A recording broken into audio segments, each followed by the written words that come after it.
নমস্কাৰ মিডিয়াটিৰ ষ্টুডিঅ'ত পৰস্মিতা গোস্বামী ৰাজ্যসভাৰ দ্বিতীয়খন আসনৰ নিৰ্বাচনী অংক উলট-পালট কৰিবলৈ আজি পুৱাই ৰহাত উপস্থিত হ'লগৈ স্বয়ং মুখ্যমন্ত্ৰী হিমন্ত বিশ্ব শৰ্মা সাক্ষাৎ কৰিলে ৰহাৰ কংগ্ৰেছী বিধায়ক শশীকান্ত দাসক সদল বলে শশীকান্ত দাসৰ ঘৰত উপস্থিত হৈ ৰাজ্যসভা নিৰ্বাচনক লৈ কৰে আলোচনা ইয়াৰ পিছতে সাংবাদিকৰ আগত মুখ্যমন্ত্ৰীৰ ঘোষণা বিজেপি মিত্ৰজোঁটৰ প্ৰাৰ্থীকে দিব ভোট শশীকান্ত দাসে মুখ্যমন্ত্ৰীৰ ঘোষণাৰ পিছতে স্বাভাৱিকতে বিৰোধী শিবিৰৰ নিৰ্বাচনী অংকত লাগিব পাৰে কিছু আউল উল্লেখ্য যে বিগত কিছু মাহৰ পৰা কংগ্ৰেছৰ বিধায়ক হৈও বিজেপিৰ গোপন বুজাবুজি ৰক্ষা কৰি আছে শশীকান্ত দাসে যাৰ বাবে দলৰ পৰা কাৰণ দৰ্শৰ জাননীও পাইছে শশীকান্তই উল্লেখযোগ্য যে দ্বিতীয়খন আসনত জয়ী হ'বৰ বাবে মিত্ৰজোঁটৰ ভোটৰ নাটনি হোৱাৰ বাবে শশীকান্তক কাষ চাপিবলগীয়া হৈছে মুখ্যমন্ত্ৰী আৰু দৃশ্য দেখুৱাইছো আজি ৰহাত উপস্থিত হোৱা মুখ্যমন্ত্ৰী উপস্থিত হোৱাৰ পিছতে এনেদৰে গায়ন বায়নেৰে তেওঁক পুষ্প বৃষ্টিৰে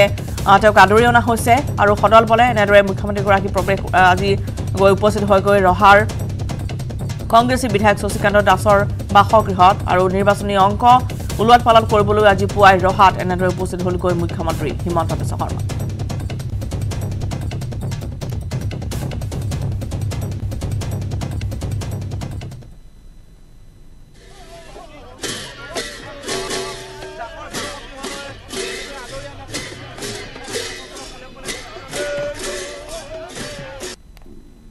বিধায়ক শশীকান্ত দাসে অসম চৰকাৰক ইতিমধ্যে বিনা চৰ্তে সমৰ্থন জনাই আহিছে বিজেপি কংগ্ৰেছ সকলো কাৰ্যকৰ্তাকে একেলগে লগ পালোঁ শশীকান্ত দাসে মোক জনাইছে যে তেওঁ ৰাজ্যসভা ইলেকশ্যনত বিজেপি দলৰ মনোনীত প্ৰাৰ্থী বা আমাৰ সমৰ্থিত দলৰ প্ৰাৰ্থীকে ভোট দিব শশীকান্ত দাসে চৰকাৰৰ লগত আছে বুলি তেওঁ ৰাজহুৱাভাৱে কৈছে আৰু আজিও মোক তেওঁ জনাইছে যে ৰাজ্যসভা ইলেকশ্যনত তেওঁ বিজেপিকে ভোট দিব ডক্টৰ মুখ্যমন্ত্ৰী ডাঙৰীয়াৰ নেতৃত্বত অসমত যিটো উন্নয়নৰ যিটো গতিধাৰা বা উন্নয়নৰ যিটো এটা পৰিৱেশ সৃষ্টি হৈছে মই ভাবিছোঁ যে মুখ্যমন্ত্ৰী ডাঙৰীয়াৰ লগত সহযোগিতা কৰি ৰহাৰ আৰ্থসামাজিক দিশটো যাতে আগুৱাই লৈ যাব পাৰোঁ কাৰণ আমি ৰহা আজি ৰাস্তা ঘাট শিক্ষানুষ্ঠান বিভিন্ন ক্ষেত্ৰত আমি ৰহা বহু পিছ পৰি আছোঁ আজি ৰহা সমষ্টিৰ ৰাইজে উন্নয়ন বিচাৰে ৰহা সমষ্টিৰ আৰ্থসামাজিক ব্যৱস্থাটো যাতে আৰু শক্তিশালী হয় আগুৱাই যায় সেয়া আমাৰ ৰহা সমষ্টিৰ সকলো ৰাইজে বিচাৰে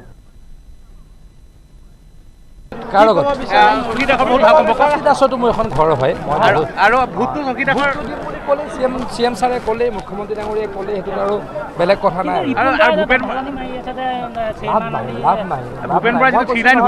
কিমানটা ভোটত যিকোনো কৈ দিব পাৰোঁ কিন্তু এতিয়া ক'ব খোজা নাই মূল্য নাই 3 লাইন পিছত বহুত মানুহে কংগ্ৰেছ এতিয়া কৈ থাকিব নোখোজেই বহুতে বাই ইলেকশ্যন খেলিম কৈ থাকে 3 লাইন হুইপ দি লাভ নাই ৰাজ্যসভা নিৰ্বাচন সন্দৰ্ভত মুখ্যমন্ত্ৰী ডক্টৰ হিমন্ত বিশ্ব শৰ্মা সমালোচনা ৰাইজৰ দলৰ বিধায়ক অখিল গগৈ মুখ্যমন্ত্ৰীয়ে বিধায়ক কিনিবলৈ যোৱা বা বেচিবলৈ যোৱা এই ঘটনাটো যিকোনো এখন দেশ যিকোনো এখন ৰাজ্যৰ সংসদীয় ৰাজনীতিৰ কাৰণে অত্যন্ত গৰ্হিত বজাৰত মুকলি বজাৰত মুখ্যমন্ত্ৰীয়ে যেনেকৈ বিধায়ক কিনা বেচা কৰি আছে বিজেপিয়ে যেনেকৈ বিধায়ক কিনা বেচা কৰি আছে এটোৱে গোটেই সংসদীয় গণতন্ত্ৰৰ সমস্ত মূল্যবোধক ধ্বংস কৰি পেলাইছে প্ৰথম কথা যে যিজন বিধায়ক বিক্ৰী হয় তেওঁ মানুহ নে অন্য কিবা হাজাৰ হাজাৰ মানুহৰ ভোট লৈ তেওঁ এটা নিৰ্দিষ্ট দলৰ পৰা জিকিছে তাৰ পাছত তেওঁ লুটিবাগৰ মাৰি সুবিধা আহৰণ কৰিবৰ কাৰণে চেষ্টা কৰিছে এটো নিশ্চিতভাৱে যিকোনো বিবেকবান মানুহ যিকোনো এজন মানুহ যাৰ বিবেক আছে তেওঁৰ কাৰণে লজ্জাৰ বিষয় মই ভাবো যে শশীকান্ত দাসৰ এই আচৰণ সেইকাৰণে অকল গণতন্ত্ৰৰ কাৰণে যে বিষম এনেকুৱা নহয় অকল সংসদীয় গণতন্ত্ৰৰ কাৰণে যে বেয়া এনেকুৱা কথা নহয় এটা মানুহ হিচাপেও এটা অত্যন্ত গৰ্হিত নিন্দনীয় লজ্জিত কাৰবাৰ যে মানুহ এজন নিজে তেওঁ নিজৰ বিবেকক বিক্ৰী কৰিছে কেৱল ব্যক্তিগত লোভ লালসা কেৱল ব্যক্তিগত ধান্দা পূৰণ কৰিবৰ কাৰণে এনেকৈ এটা দলৰ পৰা যে আনটো দললৈ যায় এই মানুহবিলাকে গোটেই দেশৰ ৰাজনীতি আৰু গণতন্ত্ৰক ঘৃণনীয় এটা অৱস্থালৈ পৰিছে আৰু এই মুহূৰ্তত আমি নিউজ আছে আমাৰ চিফ বুলেটিন প্ৰডিউচাৰ নৱজিত ভাগৱতী নৱজিত আমি আপোনাৰ কাষলৈ আহিছোঁ আৰু এনেদৰে মুকলিকৈ অখিল গগৈ সমালোচনা কৰিছে আজি মুখ্যমন্ত্ৰীগৰাকীক যেনেধৰণে তেওঁ আজি ৰহাত গৈ উপস্থিত হৈছে গৈ আৰু মুকলিকৈ বিধায়ক কিনা বেচা কৰাৰ বজাৰখন এতিয়া ইয়াতে সমাপ্ত কৰিব লাগে বুলি এনেধৰণৰ সমালোচনা কৰিছে বিৰোধী শিবিৰে কিন্তু আমি আপোনাৰ পৰা জানিব বিচাৰিছোঁ যেটো পদূলিমুখত বৰ্তমান ৰাজ্যসভা নিৰ্বাচন গতিকে কেনেদৰে আচলতে শাসক পক্ষই এই যে ম্যাজিক নাম্বাৰ গোটাবলৈ যেনেধৰণৰ এই ৰাজনীতি নামি পৰিছে সেই কথাই কিমান তাৎপৰ্য বহন কৰিব আজিৰ দিনটোৰ ৰাজনৈতিক প্ৰেক্ষাপটত হয় ৰশ্মিতা, মুখ্যমন্ত্ৰী ডক্টৰ হিমন্ত বিশ্ব শৰ্মাই কাৰ্যত আজি আৰম্ভ কৰিছে তেওঁলোকৰ ৰাজ্যসভা অভিযান। আমি এনেকেও আমি এই কথাটো ব্যাখ্যা কৰিব পাৰোঁ যে আজি শশীকান্ত দাস অৰ্থাৎ ৰহাৰ বিধায়ক শশীকান্ত দাসৰ ঘৰত উপস্থিত হৈ তেওঁৰ ভোটটো যে নিশ্চিত সেইটো কথা তেওঁ আজি কনফাৰ্ম কৰিছে আৰু তাৰ শশীকান্ত দাসক লগ ধৰি ঘৰৰ পৰা ওলাই আহি সংবাদ মাধ্যমৰ আগত প্ৰকাশ্য ঘোষণা কৰিছে যে শশীকান্ত দাসে বিজেপিৰ প্ৰাৰ্থীক ভোট দিব, ৰাজ্যসভা নিৰ্বাচনত বিজেপি প্ৰাৰ্থীক ভোট দিব। এই কথাটোৱে নিশ্চিত কৰিছে যে বিজেপিয়ে ইতিমধ্যে তেওঁলোকৰ যি দ্বিতীয়গৰাকী প্ৰাৰ্থী UPPLৰ প্ৰাৰ্থী তেওঁক জয় কৰাবলৈ তেওঁলোকৰ চেষ্টা ইতিমধ্যে অব্যাহত ৰাখিছে। আৰু এটা কথা ঠিক যে বাৰে বাৰে অৰ্থাৎ সময়ে সময়ে তেওঁলোকে কৈ আহিছিল যে পূৰ্বৰে পৰাই অৰ্থাৎ ৰাজ্যসভা নিৰ্বাচনত যে তেওঁলোকে দ্বিতীয়জন প্ৰাৰ্থীকো জয় কৰাই নিব সেইটো পূৰ্বৰে পৰাই তেওঁলোকে কনফাৰ্ম কৰিছিল। অৰ্থাৎ যেতিয়াই সুশান্ত বৰগোহাঁই বিজেপিলৈ গৈছিল, যেতিয়া ৰূপজ্যোতি কৰ্মী বুজাবলৈ গৈছিল, যেতিয়া ফণী তালুকদাৰ AIUDFৰ পৰা বিজেপিলৈ গৈছিল, অৰ্থাৎ তেওঁলোকে তেওঁৰ বিধায়ক পদ ত্যাগ কৰি পুনৰ তেওঁলোকে বিধায়ক হৈ নিৰ্বাচিত হৈ আহিছে। তেতিয়াই নিশ্চিত হৈছিল যে বিজেপিয়ে ৰাজ্যসভা নিৰ্বাচনত তেওঁলোকে দ্বিতীয়খন আসনতো জয় কৰাব আৰু কংগ্ৰেছক ৰাজ্যসভাত কংগ্ৰেছৰ প্ৰতিনিধিত্ব শূন্য কৰি পেলাব। আজি তাৰেই প্ৰতিফলন দেখা পোৱা গৈছে যে শশীকান্ত দাসৰ ঘৰত গৈ মুখ্যমন্ত্ৰী উপস্থিত হৈছে আৰু পৰৱৰ্তী যি তেওঁলোকৰ গেম প্লেন আছে সেইটো নিশ্চিতভাৱে কৰিব। এতিয়া প্ৰশ্ন হ'ল যে তেওঁলোকক কিমানখন আসনৰ বৰ্তমান প্ৰয়োজন আছে। এই আসনৰ সংখ্যাটোক লৈয়ে বৰ্তমান আটাইতকৈ ডাঙৰ উথল পুথল বুলি কয় বা খেলি মেলি বুলি কয় যি কয়, আৰু বিৰোধীও তেওঁলোকৰ নিজৰ সেই মেজিক নাম্বাৰক লৈয়ে বৰ্তমান তেওঁলোকৰ গেম প্লেন অব্যাহত ৰাখিছে। কিন্তু কাৰ্যত আমি দেখা পোৱা গৈছে অৰ্থাৎ অখিল গগৈয়ে নিজে কৈছে যে কংগ্ৰেছৰ কোনো গেম প্লেন দেখা পোৱা নাই, এজনৰ পিছত এজন বিধায়ক গৈ আছে আৰু তাৰ পিছতো তেওঁলোকে বিধায়কসকলক ৰখাবলৈ কোনো কাৰ্য ব্যৱস্থা গ্ৰহণ কৰা নাই। আৰু এইটোক লৈ আনকি অখিল গগৈয়ে নিজে আশ্চৰ্য প্ৰকাশ কৰিছে। গতিকে এই কথাটোৱে অতি আশ্চৰ্যকৰ হৈ পৰিছে বুলি অখিল গগৈয়ে কৈছে। এতিয়া মেজিক নম্বৰৰ কথাটো যিটো কথা আপুনি কৈছিল যে বিজেপিৰ হাতত তেওঁলোকৰ AGP UPPL আৰু BPFকে ধৰি তেওঁলোকৰ হাতত ভোট আছে 82টা ভোট, অৰ্থাৎ 82জন বিধায়কৰ সমৰ্থন আছে। শশীকান্ত দাস আহিলে তেওঁলোকৰ 83 হ'ব আৰু যদি কংগ্ৰেছৰ নিলম্বিত বিধায়ক শ্বেৰমান আলীৰ ভোট লাভ কৰিব পাৰে তেতিয়াহ'লে 84জন হ'ব। কিন্তু ইফালে কংগ্ৰেছৰ হাতত 42জন বিধায়কৰ সমৰ্থন অৰ্থাৎ 42টা ভোট ৰৈ যাব। তেনেস্থলত কংগ্ৰেছৰ এটা ভোট কেঞ্চেল কৰোৱা নতুবা এটা ভোট তেওঁলোকে আনি নিজৰ পক্ষত অৰ্থাৎ বিজেপি বা UPPLৰ প্ৰাৰ্থীক ভোট দিওৱা তাৰ গত্যন্তৰ নাথাকিব। এই যি 31 মাৰ্চত ৰাজ্যসভা নিৰ্বাচন অনুষ্ঠিত হ'ব,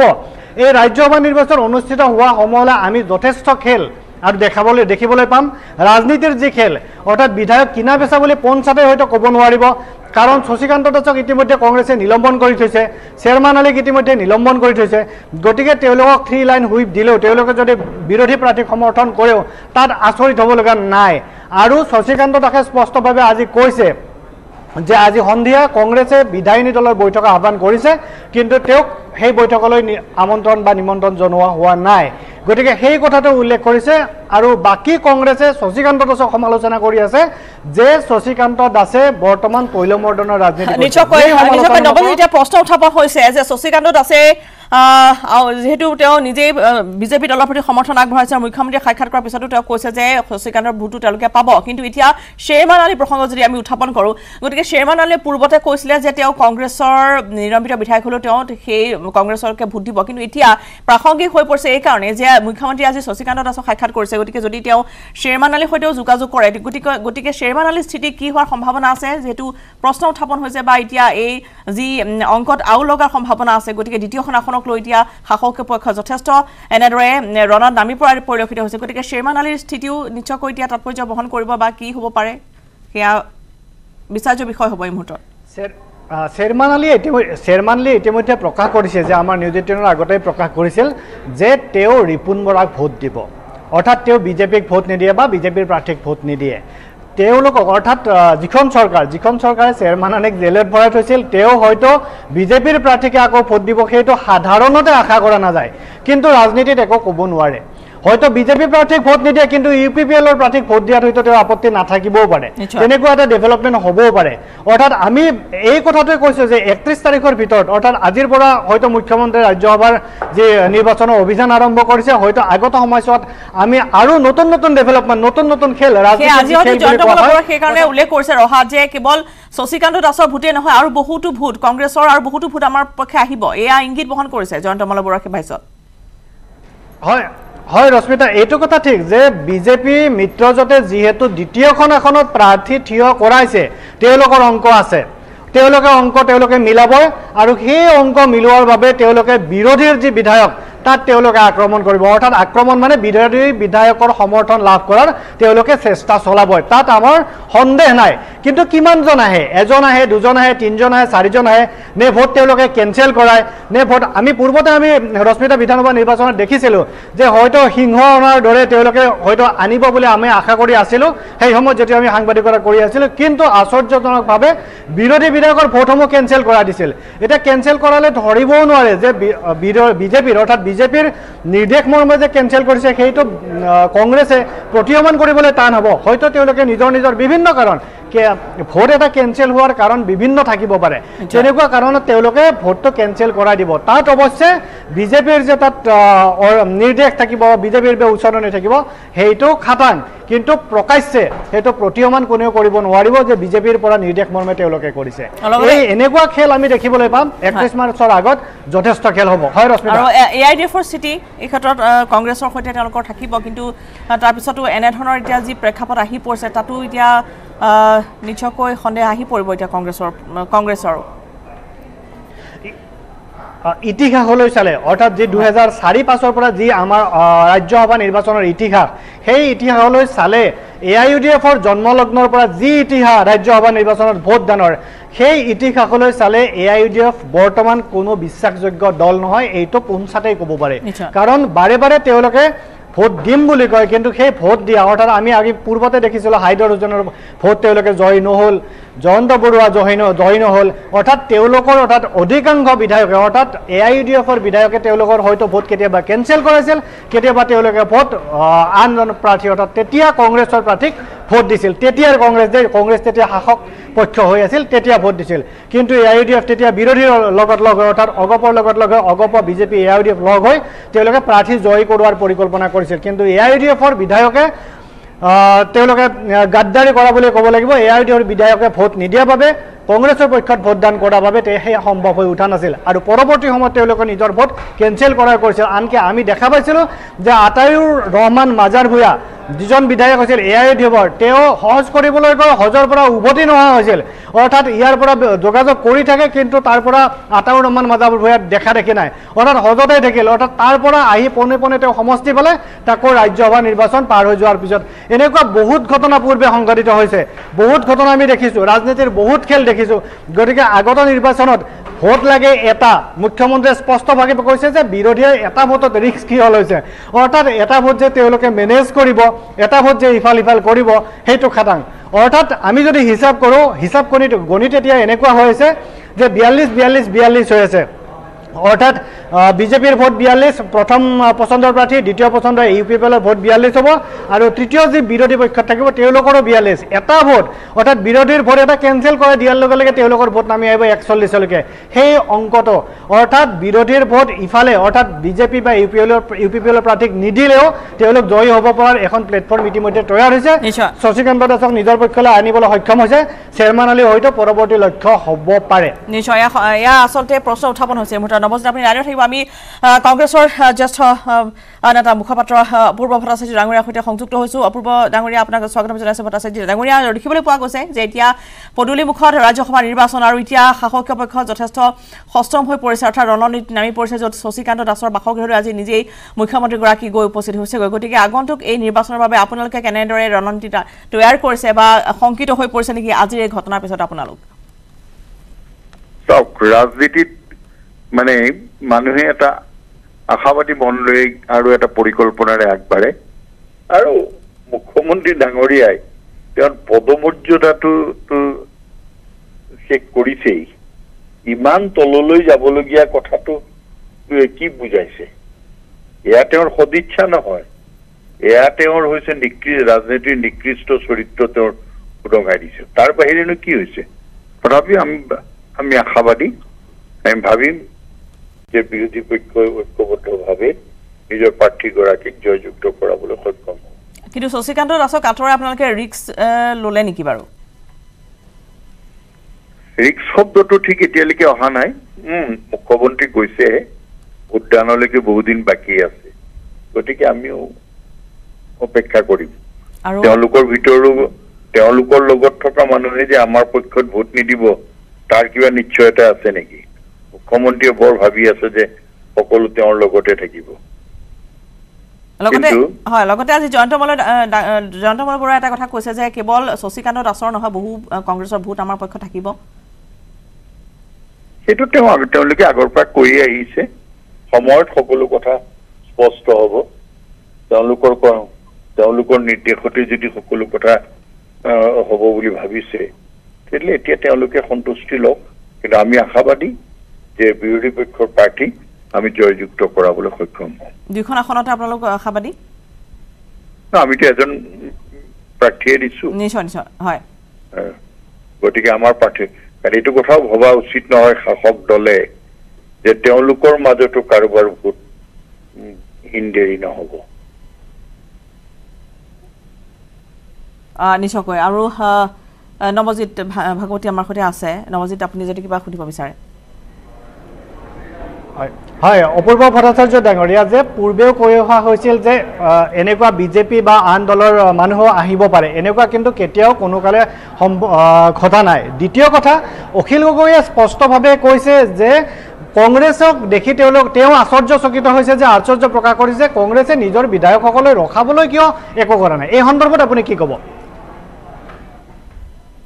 এতিয়াতো তেনেকুৱা শংকা হোৱা নাই কংগ্ৰেছৰ সকলো বিধায়ক কংগ্ৰেছৰ লগত আছেই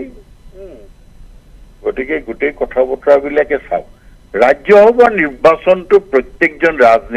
মানে বিধায়ক ৰাজনীতিকৰ নিজৰ একোটা মাপকাঠিও কিন্তু গতিকে আমি ভাবো এতিয়াই মনোনয়ন পত্ৰ দাখিলৰ প্ৰক্ৰিয়া শেষ হোৱাই নাই গতিকে এতিয়াই ভোটদান সম্পৰ্কত মতামত বেছি উল্লাসিত নোহোৱা ভাল আমি আশাবাদী যে আমাৰ যি পৰিকল্পনা মতে আমি আগবাঢ়িছো সেই পৰিকল্পনাত আমি সফল হ'ম এই যে বিজেপি বা অগপ বা ইউপিপিএল তেওঁলোকৰ প্ৰাৰ্থীয় ভোটদানৰ কথা আপুনি কৈছে এই সন্দৰ্ভত এনেকুৱা নেকি যে আপোনালোকে হৰ্চ ট্ৰেডিঙৰ চেষ্টা চলাব হৰ্চ ট্ৰেডিঙৰ প্ৰশ্ন নাই আমাৰ লগত থকা আমাৰ মিত্ৰজোঁটত থকা বহুত মানুহ এতিয়া শাসক দলে লৈ গৈছে গতিকে সময়লৈ অপেক্ষা কৰক কিন্তু আপোনালোকে ৰখোৱাৰ কোনো চেষ্টা কৰা নাই যেন অনুভৱ হয় হয় আপোনালোকে কিয় এটা ধাৰণা কৰি লৈছে যে ৰখাব লৈছে জয়ন্ত মল্ল বৰুৱা আমাৰ অভিভাৱক নেকি জয়ন্ত মল্ল বৰুৱাই কিবা কৈছে যে বা কোনোবাই ক'লে নহয় তেওঁ কিয় ধাৰণা কৰি লৈছে মই বুজি পোৱা নাই এইটোৱে ধাৰণাৰ ওপৰত কথা কৈছে অখিল গগৈয়ে আচলতে আশ্চৰ্য প্ৰকাশ কৰিছে তেওঁ আশ্চৰ্য প্ৰকাশ কি কাৰণত কৰিছে সেইটোহে বুজি উঠা নাই আমি কাৰণ এতিয়াতো তেনেকুৱা একো হোৱা নাই গতিকে সকলো কথা সময়লৈ ৰখিব লাগিব ভোটদানৰ মুহূৰ্তলৈকে হয় নিশ্চয়কৈ ধন্যবাদ জনাইছোঁ পূৰ্ব ভট্টাচাৰ্য ডাঙৰীয়া আৰু এনেধৰণে তেওঁ মন্তব্য প্ৰকাশ কৰিছে যিহেতু নৱজিৎ যিটো আপুনি আমাৰ সৈতে সংযুক্ত হৈ আছে গতিকে কি অনুভৱ হয় আচলতে এই নিৰ্বাচন যিহেতু আগন্তুক 31 মাৰ্চৰ পিছতে সকলো জানিব পৰা যাব কিন্তু যেনেদৰে আচলতে এতিয়া মুখ্যমন্ত্ৰীগৰাকী নামি পৰা পৰিলক্ষিত হৈছে দ্বিতীয়খন আসনৰ বাবে কংগ্ৰেছৰ স্থিতি কি হ'ব লাগিছিল আৰু কেনে হ'ব লাগিছিল বা কি হৈছে এতিয়া কি অনুভৱ হয় আপোনাৰ যে গেম প্লেনটো যেটো হ'ব লাগিছিল সেইটো একো কংগ্ৰেছে কিবা গেম প্লেন থকা বুলি কোনো বোধ নহয় অখিল গগৈ যি অভিযোগ আনিছে সেয়া সত্য যেনে অনুমান হৈছে এতিয়া একেবাৰে হয়তো তেওঁলোকৰ কোনো গেম প্লেন এতিয়ালৈকে কোনো পৰিলক্ষিত হোৱা নাই যদিও তেখেতসকলে কৈছে যে বিজেপি বা অগপৰ মানুহে ভোট দিব এতিয়া অসমত তেনেকুৱা পৰিৱেশ নাই বৰঞ্চ বিৰোধীৰ পৰা এজনৰ পিছত এজন বিধায়ক আহিবলৈ আগ্ৰহ প্ৰকাশ কৰি আছে তেনে সময়ত অগপ বা ইউপিপিএল বা বিজেপিৰ পৰা যে কোনো যাব এইটো এটা আকাশত চাং পতা কথা বুলি আমি ক'ব পাৰোঁ গতিকে তেওঁলোকে নিজৰ বিধায়কখিনি ৰখাবলৈ পৰা নাই সুশান্ত বৰগোহাঁই গুচি গ'ল ৰূপজ্যোতি কুৰ্মীয়ে গুচি গ'ল আনকি AIUDFৰ পৰা ফণী তালুকদাৰ গুচি গ'ল তাৰপিছতে তেওঁলোকে কৈছে যে তেওঁলোকৰ পৰাহে আহিব এনেকুৱা এটা পৰিৱেশ বৰ্তমান অসমত নাই কেন্দ্ৰত বিজেপিৰ চৰকাৰ আছে ৰাজ্যত বিজেপিৰ শক্তিশালী চৰকাৰ আছে গতিকে তেনেস্থলত বৰঞ্চ কংগ্ৰেছৰ পৰাহে আকৌ যোৱাৰ সম্ভাৱনা অৰ্থাৎ ৰাজনৈতিক যে আমাৰ চুজবুজ আছে ৰাজনৈতিক যে আমাৰ অভিজ্ঞতা তাৰ পৰা ক'ব পাৰি যে তেওঁৰ অৰ্থাৎ বিৰোধী কংগ্ৰেছৰ পৰাহে এতিয়া হয়তো আৰু বিজেপিলৈকে যাব পাৰে তাৰ পৰিৱৰ্তে অপূৰ্ব ভট্টাচাৰ্য ডাঙৰীয়াই দাবী কৰাৰ দৰে তেনেকুৱা হোৱাৰ সম্ভাৱনা খুবেই কম নৱজিৎ যদি আপুনি চাই আজিৰ দৃশ্যটো যদি চাই ৰহাৰ তাত যথেষ্ট সংখ্যক কংগ্ৰেছৰ সমৰ্থক আছিল সকলোৱে আজি হিমন্ত বিশ্ব শৰ্মা যোৱাৰ লগে লগে উৎফুল্লিত হৈ পৰিছে তেওঁলোকে কৈছে যে সমষ্টি উন্নয়নৰ ক্ষেত্ৰত তেওঁলোকে শশীকান্ত দাসকে সমৰ্থন জনাব গতিকে ইয়ে এই ইংগিত বহন কৰিছে যে আগন্তুক দিনত এয়া শশীকান্তৰ ভোট গৈ আছে আৰু হয়তো উপনিৰ্বাচন পুনৰ সমাগত ৰাজ্যখনত একেবাৰে তেনেকুৱাই বোধ হৈছে অৰ্থাৎ তেওঁলোকৰ অৰ্থাৎ শশীকান্ত দাসৰ যি সমৰ্থন অৰ্থাৎ সমৰ্থকসকল আছে তেওঁলোকেও বিচাৰিছে যে উন্নয়নৰ স্বাৰ্থত তেওঁ বিজেপিক সমৰ্থন কৰক গতিকে তেনেকুৱা স্থলত যদি কিবা কাৰণত শশীকান্ত দাসে বিজেপিলৈ পোনচাতে অৰ্থাৎ আহিবলৈ বিধায়ক পদ ইস্তফা দি হ'লেও তেওঁলোকে যদি আহিবলৈ ইচ্ছা প্ৰকাশ কৰে তেতিয়াও হয়তো আচৰিত হ'ব লগা আমাৰ একো নাথাকিব যিহেতু তেওঁৰ যি কংগ্ৰেছৰ সমৰ্থক আছে আমি সাধাৰণতে যিটো দেখা পাওঁ অৰ্থাৎ ইয়াত ধৰ্ম বা জাতপাতৰ কথা আমি ক'বই লাগিব ৰাজনীতিৰ কথা গতিকে আমি যেটো দেখা পাইছিলো যে মুছলমান লোক এজনে যি সমৰ্থক শশীকান্ত দাসৰ কংগ্ৰেছৰ দিনত আছিল তেওঁ কৈছে যে বিজেপিলৈ যদি যায় তেওঁলোকৰ সমষ্টিৰ উন্নয়নৰ স্বাৰ্থত তেওঁৰো আপত্তি কৰিব লগা একো নাই গতিকে তেনেস্থলত আমি ক'ব পাৰোঁ যে ৰহাৰ বিধায়কে যিটো পদক্ষেপ লৈছে সমষ্টিবাসীয়েও তাত সমৰ্থন জনাইছে অৰ্থাৎ যিসকলে তাত মন্তব্য প্ৰকাশ কৰিছে সংবাদ মাধ্যমৰ লগত তাৰ আধাৰত ক'ব পাৰি যে তেওঁলোকে সমৰ্থন প্ৰকাশ কৰিছে নিশ্চয় নৱজিৎ ধন্যবাদ জনাইছোঁ আপোনালৈ আৰু কংগ্ৰেছৰ কোনো গেম প্লেন নাই এয়া আছিল অখিল গগৈৰ ভাষ্য আৰু সেই ভাষ্য যেন সত্য প্ৰমাণিত হৈছে অপূৰ্ব বেজবৰুৱা ডাঙৰীয়াৰ সৈতে কথা পাতি যেন সেই অনুমান হৈছে বৰ্তমান যে কোনো ধৰণৰ গেম প্লেন নাই আনহাতে আজি শশীকান্ত দাসৰ বাসগৃহত গৈ মুখ্যমন্ত্ৰীগৰাকী উপস্থিত হৈছে তেওঁ নিজে ওলাই আহি পেলাই সেই কথা ব্যক্ত কৰিছে যে শশীকান্ত দাসৰ তেওঁলোকে ভোট লাভ কৰিব সমান্তৰালভাৱে আগন্তুক দিনত আৰু বহু কংগ্ৰেছী বিধায়কে ভাৰতীয় জনতা পাৰ্টিৰ যোগদান কৰাৰ কথা ইতিমধ্যে উল্লেখ কৰা হৈছে তাৰ বিপৰীতে কিন্তু যেনেধৰণে সক্ৰিয় ভূমিকা কংগ্ৰেছৰ হ'ব লাগিছিল সেই ভূমিকা বৰ্তমান পালন তেওঁলোকে নাই কৰা যেন অনুমান হয় আৰু ৰাজনীতিৰ সকলো সম্ভৱ আজিৰ দিনটোৰ যি ছবি ৰহাত দেখিবলৈ পোৱা গ'ল য'ত মুখ্যমন্ত্ৰীগৰাকী উপস্থিত হোৱাৰ লগে লগে শ কংগ্ৰেছী ওলাই আহি এনেদৰে মুখ্যমন্ত্ৰীগৰাকীক আদৰণি জনাইছে আৰু তেওঁলোকে ইতিমধ্যে উল্লেখ কৰিছে যে সমষ্টিৰ স্বাৰ্থত তেওঁলোকে ভাৰতীয় জনতা পাৰ্টিৰ যি কাম কাজ তাত তেওঁলোকে সমৰ্থন আগবঢ়াব সমান্তৰালভাৱে শশীকান্ত দাসে যি স্থিতি লয় তাতেই কংগ্ৰেছৰ এইসকল সমৰ্থকে আগবঢ়াই তেওঁলোকৰ নিজৰ সমৰ্থন আগবঢ়াই যাব বুলি আজি সংবাদ মাধ্যমৰ আগত সদৰি কৰিছে প্ৰবীণ বহু কংগ্ৰেছী নেতাই অৰ্থাৎ এতিয়া ক'ব পাৰি যে ৰাজনৈতিক প্ৰেক্ষাপটত আজিৰ দিনটোৱে যথেষ্ট তাৎপৰ্য বহন কৰিছে আৰু শশীকান্ত দাসৰ বাসগৃহত উপস্থিত হোৱাৰ পিছতেই মুখ্যমন্ত্ৰীগৰাকীয়ে নিজেই সেই কথা ব্যক্ত কৰিছে যে শশীকান্ত দাসৰ ভোট তেওঁলোকে লাভ কৰিব আগন্তুক নিৰ্বাচনত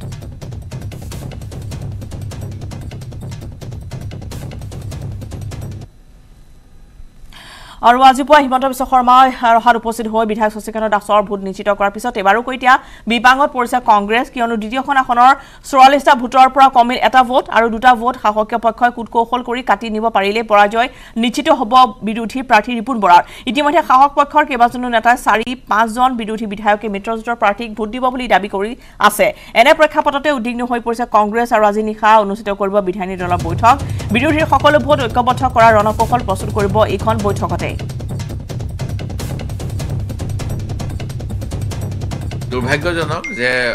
মানে শশীকান্ত দাসে মানে